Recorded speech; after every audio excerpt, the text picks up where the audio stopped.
बिस्मिल्लाहिर्रहमानिर्रहीम। शुरू करते हैं अल्लाह ताला के नाम से। आज फिर आपको मेरे चैनल बायोलॉजी विद आसिम में खुश आमदीद। बेसिकली जो आज हमारा टॉपिक है वो ग्लूकोनियोजेनेसिस पे है। अब ग्लूकोनियोजेनेसिस क्या है? बेसिकली हमने पिछले लेक्चर्स में ग्लाइकोलाइसिस पढ़ा था। ग्लाइकोलाइसिस हमने पढ़ा था ब्रेकडाउन ऑफ ग्लूकोज। ग्लूकोनियोजेनेसिस क्या है कि हमने उन्हीं प्रीकर्सर से अब ग्लूकोज को बनाना है। ठीक है, मीन के ये सूरत हाल कब प्रोड्यूस होती है? जब हम फास्टिंग की हालत में होते हैं, ठीक है, या हमारी बॉडी जो है वो एनर्जी सारी यूज़ कर चुकी होती है, लेकिन कुछ सेल्स होते हैं वो एनर्जी तो बॉडी यूज़ कर चुकी है स्टारवेशन के दौरान या फास्टिंग के दौरान। तो वो एनर्जी फिर क्या होगा कि मैंने पिछले लेक्चर में भी आपको बताया था कि कुछ सेल्स होते हैं जैसे कि ब्रेन, आरबीसीज, स्पर्म सेल्स, ठीक है, मेडोला यानी कि रेनल मेडोला, ये वो सेल्स हैं जिन्हें सिर्फ़ और सिर्फ ग्लूकोज पे डिपेंडेंट होना पड़ता है, यानी कि ग्लूकोज के साथ ही ये अपना काम प्रॉपर आगे कर सकते हैं, इसके अलावा इनका ये काम नहीं कर सकते। ठीक है, इसके लिए फिर हमें ग्लूकोज को दोबारा बनाना पड़ता है, और ग्लूकोज फिर हम फैटी एसिड से, लिपिड से और प्रोटीन से ग्लूकोज की प्रिपरेशन करवाना स्टार्ट कर देते हैं। आज का जो हमारा मेन टॉपिक है बेसिकली वो इसी बात पर डिपेंड होगा। ये बेसिकली एक इस तरह भी होता है कि ब्रेन जो है हमारा वो 120 ग्राम अकेला यूज़ करता है ग्लूकोज एक दिन का, तो इस वजह से चाहिए होता है। और दूसरी बात, हमारा लीवर हाफ जो ग्लूकोज है उसको ग्लाइकोजन की फॉर्म में स्टोर कर लेता है। जब वो ग्लाइकोजन की फॉर्म में स्टोर कर लेता है, फिर जब नीड होती है जैसे कि स्टारवेशन या फास्टिंग के दौरान, तो तब वो उसको यूज़ कर लेता है। यहाँ तक अगर किसी को कुछ समझ ना आए तो आप हमें कमेंट कर सकते हैं। अगर आपने हमारा चैनल सब्सक्राइब नहीं किया तो चैनल सब्सक्राइब कर लें और बेल आइकन को ज़रूर दबाएं ताकि आपको सारी अपडेट्स मिलती रहें। जैसे कि मैंने बात की कि हमारे पास अब प्रीकर्सर्स फैटी एसिड्स भी हैं, लिपिड्स भी हैं, प्रोटीन्स भी हैं, लेकिन जो हमारा मेन मकसद होगा इधर वो पायरोवेट होगा, जो हमने ग्लूकोज की ब्रेकडाउन के दौरान बनाया था। उससे फिर दोबारा हम जो है वो मेन अपने टॉपिक की तरफ आएंगे कि किस तरह हम पायरोवेट से ग्लूकोज की फॉर्मेशन करवा सकते हैं। तो टाइम बचाने के लिए मैंने उसको थोड़ा पहले ही प्रिपेयर करके रखा था आपके लिए, तो इस वजह से मैं अब उसी शीट की तरफ जा रहा हूँ। ये देखें अब हमारे पास ये ग्लूकोनियोजेनेसिस है। अब देखें मैंने आपको पिछले लेक्चर्स में बताया था कि हमारे पास स्टेप नंबर 1, 3 और 10 ये वो स्टेप्स थे जो कि इरिवर्सिबल थे। ये वो स्टेप्स थे जो कि इरिवर्सिबल थे। इस वजह से हमने कोशिश की, मैंने आपको उस टाइम भी बताया था कि ये इरिवर्सिबल रिएक्शंस हैं, लेकिन इनके लिए अब हमें क्यों चाहिए होते हैं, इरिवर्सिबल ही क्यों होते हैं, इसके बारे में हमने बात करनी थी। तो आज इस लेक्चर में हम इसी बारे में बात करेंगे। बेसिकली जब ग्लूकोज का स्टेप चल रहा होता है, जैसे कि ये मैंने एक साइड पे बनाया हुआ, ग्लूकोज से ग्लूकोज 6 फॉस्फेट एटीपी यूज़ करता है, एडीपी निकलता है फिर हेक्सोकाइनेज एंजाइम से, यानी कि ये जो लेफ़्ट साइड है हमारी ये ग्लाइकोलाइसिस है। क्या है? ग्लाइकोलाइसिस। लेफ्ट साइड हमारी ग्लाइकोलाइसिस है, लेकिन ये जो राइट साइड है हमारी, ये जो हमारी राइट साइड है ये ग्लूकोनियोजेनेसिस है। ठीक है, अब देखें ये ग्लूकोज ग्लाइकोलाइसिस वाला जो स्टेप है इसका, ये तो अपनी पोजीशन पे चलता रहेगा, यानी कि जैसे ग्लाइकोलाइसिस चलती है ये चलता रहेगा, ये लास्ट तक चलेगा। यानी कि इधर आके ये स्टेप्स छोटे छोटे मैंने बनाए हैं क्योंकि ये ग्लूकोज वाला स्टेप्स हैं, ये से एज इट ग्लाइकोलाइसिस के अंदर सेम टू सेम होते हैं। ठीक है, एंजाइम्स वगैरह, प्रोडक्शन क्या हो रही है, प्रोडक्ट क्या बन रहा है। लेकिन ये होता है कि डायरेक्शन जो ग्लूकोनियोजेनेसिस की है वो फ्रॉम डाउन टू अप होती है और ग्लाइकोलाइसिस की फ्रॉम अप टू डाउन होती है। क्लियर है। अब देखें हम इधर बात करेंगे कि हमारे पास जो ग्लाइकोलाइसिस का मेन प्रोडक्ट था वो था फोस्फोइनोल पायरोवेट। अब इस फोस्फोइनोल पायरोवेट को हम आगे डिस्कस करेंगे। अब देखें ये हमारे पास स्टेप नंबर 10 है, जिसके बारे में मैंने आपसे बात की थी कि ये इरिवर्सिबल होगा। अब देखिए ये इरिवर्सिबल कैसे है और क्यों होता है। बेसिकली पीछे वाले तो तीनों सारे जो है वो रिवर्सिबल थे, ये इरिवर्सिबल था। स्टेप नंबर 1, 3 और 10। अब जब हम पायरोवेट से पीछे जाके ग्लूकोज बनाएंगे, पायरोवेट से जब ग्लूकोज की फॉर्मेशन के अंदर रोल प्ले करेंगे, तब हमें जाके ये इजीली, जैसे एडीपी से एटीपी निकला था और पायरोवेट काइनेज एंजाइम यूज होकर पायरोवेट बना था, ऐसा नहीं होगा। इधर कम्प्लेक्स है थोड़ा सा सिस्टम। इधर कम्प्लेक्स ये है कि पहले ऑक्सैलोएसीटेट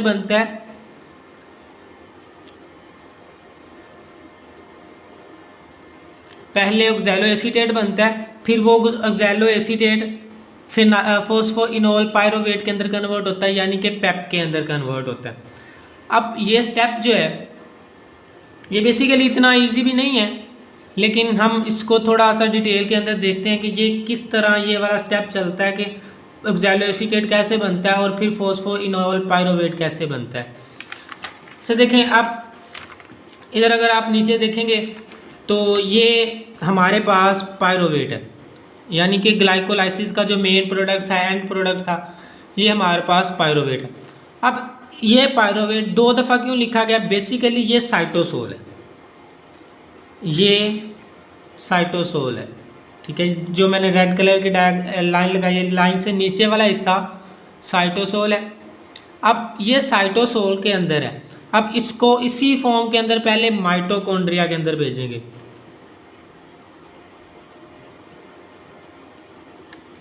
कहाँ भेजा हमने? माइटोकॉन्ड्रिया के अंदर। यानी कि ये जो लाइन रेड कलर की मैंने शो करवाई है, मार्जिन लाइन, ये माइटोकॉन्ड्रिया को शो करवा रही है। अब ये पायरोवेट माइटोकॉन्ड्रिया में जाके एटीपी यूज़ करेगा। ये एटीपी यूज़ किया इसने और एडीपी के अंदर कन्वर्ट करवा दिया। अब इस एडीपी के अंदर कन्वर्ट करवाया तो CO2 जो है वो हम ऐड करेंगे, CO2 इसमें ऐड करेंगे तो पायरोवेट कार्बोक्सिलेज, इसी वजह से कार्बन ऐड हो रही है तो कार्बोक्सिलेज एंजाइम यूज़ किया हमने, तो पायरोवेट से हो रहा है तो पायरोवेट। अब ये बनाएगा हमारे पास ऑक्सैलोएसीटेट। अब ये ऑक्सैलोएसीटेट बेसिकली फिर मैलेट के अंदर कन्वर्ट होगा, लेकिन बाहर जाके फिर भी ऑक्सैलोएसीटेट ही पेप के अंदर कन्वर्ट होगा। लेकिन हमने मैलेट के अंदर क्यों कन्वर्ट किया? क्योंकि ऑक्सैलोएसीटेट को माइटोकॉन्ड्रिया से बाहर भेजना, मेम्ब्रेन में बाहर भेजने के लिए मेम्ब्रेन के पास कोई ऐसा ट्रांसपोर्टर नहीं होता, इसलिए इस ट्रांसपोर्टर जो होता है वो मैलेट के लिए होता है। इस वजह से पहले ऑक्सैलोएसीटेट को मैलेट के अंदर कन्वर्ट करते हैं। जब मैलेट के अंदर कन्वर्ट करते हैं तो हमारे पास NADH का एक मॉलिक्यूल यूज़ होता है। NADH का मॉलिक्यूल एक यूज़ होता है और NAD पॉजिटिव बन जाता है हमारे पास। अब इसमें जो एंजाइम यूज़ होता है वो माइटोकॉन्ड्रियल मैलेट डिहाइड्रोजिनेज, यानी जो ऑक्सैलोएसीटेट को मैलेट के अंदर कन्वर्ट करेगा। और ये स्टेप यानी कि लैक्टेट से, यानी कि जो लैक्टिक एसिड फर्मेंटेशन होती है वो जो लैक्टेट बनता है उधर से हमने स्टार्ट किया पायरोवेट के अंदर, पायरोवेट फिर वही एंटर हुआ तो ऑक्सैलोएसीटेट के अंदर कन्वर्ट हुआ बिल्कुल इसी तरह, फिर ये डायरेक्ट पेप के अंदर कन्वर्ट हो जाता है। लेकिन इधर क्या होता है? मैलेट के अंदर कन्वर्ट होता है। मैलेट से फिर हमारे पास माइटोकॉन्ड्रियल से यहाँ पे माइटोकॉन्ड्रिया ख़त्म हो गए, यानी कि ये माइटोकॉन्ड्रिया की लाइन है। क्लियर है? यानी कि ये जो रेड लाइन लगाई गई है ये माइटोकॉन्ड्रियल स्पेस है। अब माइटोकॉन्ड्रिया से मैलेट बाहर चला गया, यानी कि साइटोप्लाज्म के अंदर। इस वजह से मैलेट को अब ऑक्सैलोएसीटेट में जब कन्वर्ट करेंगे तो वही NAD पॉजिटिव जो ऑक्सैलोएसीटेट को नीचे बनाने में यूज़ हुआ था NAD, तो और NAD पॉजिटिव बना था। लेकिन इधर क्या होगा? जब ऑक्सैलोएसीटेट में हम दोबारा कन्वर्ट करेंगे तो NAD पॉजिटिव NADH के अंदर कन्वर्ट हो जाएगा और एंजाइम यूज़ होगा साइटोसोलिक मैलेट डिहाइड्रोजिनेज। यानी कि नीचे था माइटोकॉन्ड्रियल, क्योंकि माइटोकॉन्ड्रिया में यूज हुआ था। अब ये साइटोप्लाज्म में हो रहा है, तो साइटोसोलिक मैलेट डिहाइड्रोजिनेज। अब इधर जो प्रोडक्ट हमारे पास बना वो बना है ऑक्सैलोएसीटेट। ठीक है, ऑक्सैलोएसीटेट क्यों बनाया हमने, पहले बनने से मैलेट में कन्वर्ट किया, फिर ऑक्सैलोएसीटेट में, क्योंकि उधर ट्रांसपोर्टर नहीं है कोई भी। अब ऑक्सैलोएसीटेट को एटीपी यूज़ करके एडीपी में कन्वर्ट करेगा, CO2 रिलीज कर देगा और हमारे पास बनाएगा फॉस्फोइनोल पायरोवेट। अब ये फॉस्फोइनोल पायरोवेट स्टेप नंबर 10 के बाद, यानी कि इधर से अपना उल्टा रास्ता स्टार्ट कर देता है। ये फॉस्फोइनोल पायरोवेट फिर अपना उल्टा रास्ता स्टार्ट कर देता है इस तरह। फिर ऊपर जाके ये सेकंड बाईपास है। बेसिकली इनको हम बाईपास का नाम देते हैं, ये 3 इरिवर्सिबल स्टेप्स थे। अब ये सेकंड बाईपास है स्टेप नंबर 3 के ऊपर। इस स्टेप नंबर 3 के ऊपर सेकंड बाईपास में देखें, फ्रुक्टोज 1,6 बिस फॉस्फेट से फ्रुक्टोज 6 फॉस्फेट में कन्वर्ट होना है। इस वजह से 2 फॉस्फेट थे, एक नंबर कार्बन नंबर 6 पे, एक नंबर कार्बन नंबर 1 पे। हमने कार्बन नंबर 1 वाला रिलीज करवा दिया वाटर की मौजूदगी में। इधर जो एंजाइम यूज हुआ फ्रुक्टोज 1,6 बिस फॉस्फेटेज 1। ठीक है, क्लियर है। अब इसके बाद फ्रुक्टोज 6 फॉस्फेट के ऊपर जो आइसोमराइजेशन जो स्टेप है ग्लूकोज 6 फॉस्फेट में, ये वैसे का वैसे रहेगा, ये वैसे का वैसे रहेगा। अब इधर से आगे थर्ड बाईपास आता है, जो कि मेन स्टेप है। इधर से अब ग्लूकोनियोजेनेसिस में थर्ड बाईपास के अंदर H2O फिर ऐड होगा, क्योंकि हमने ये वाला कार्बन नंबर 6 पे जो फॉस्फेट है इसको रिमूव करवाना है। इसको रिमूव करवाने के लिए हम वाटर का मॉलिक्यूल ऐड करेंगे, फॉस्फेट एक हमारे पास रिलीज़ हो जाएगा और हमारे पास एंड प्रोडक्ट जो बनेगा वो ग्लूकोज बनेगा। अब ये ग्लूकोज हम डिफरेंट सेल्स के अंदर यूज़ कर सकते हैं। ठीक है, और डिफरेंट बॉडी पर। एक और बात इधर ये कि हमने बात की कि यहाँ पे ना एक और काम होता है कि मसल्स के अंदर जब हम हार्ड एक्सरसाइज करते हैं,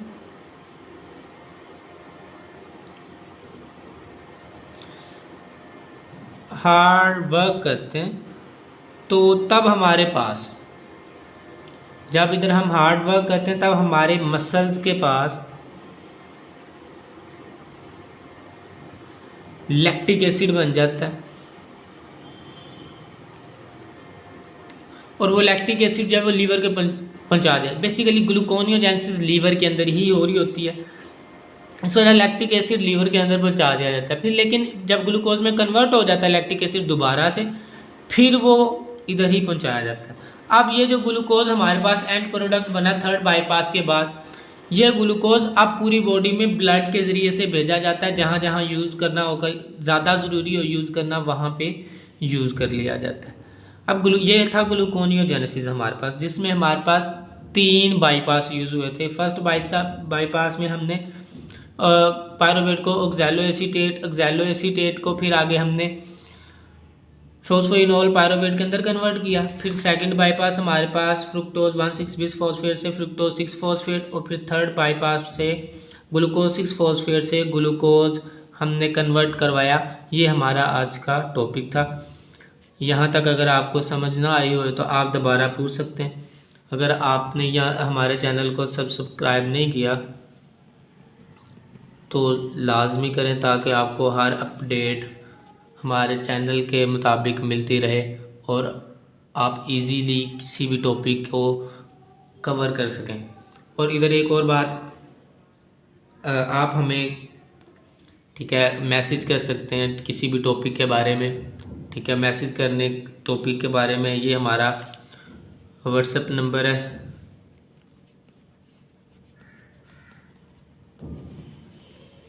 032342335254। ये हमारा व्हाट्सएप नंबर है। आप इस पे हमें मैसेज कर सकते हैं किसी भी टॉपिक के रिलेटेड। हम इंशाल्लाह उस टॉपिक के ऊपर वीडियो बना के आपको इजीली उसको मेमोराइज़ करने का मौका दे सकते हैं। अल्लाह आपकी हिफाजत करे। यहाँ तक हमारे साथ रहने का शुक्रिया। एक दफ़ा फिर अगर आपने हमारे चैनल को सब्सक्राइब नहीं किया तो सब्सक्राइब लाजमी कर लें। जज़ाकल्लाह।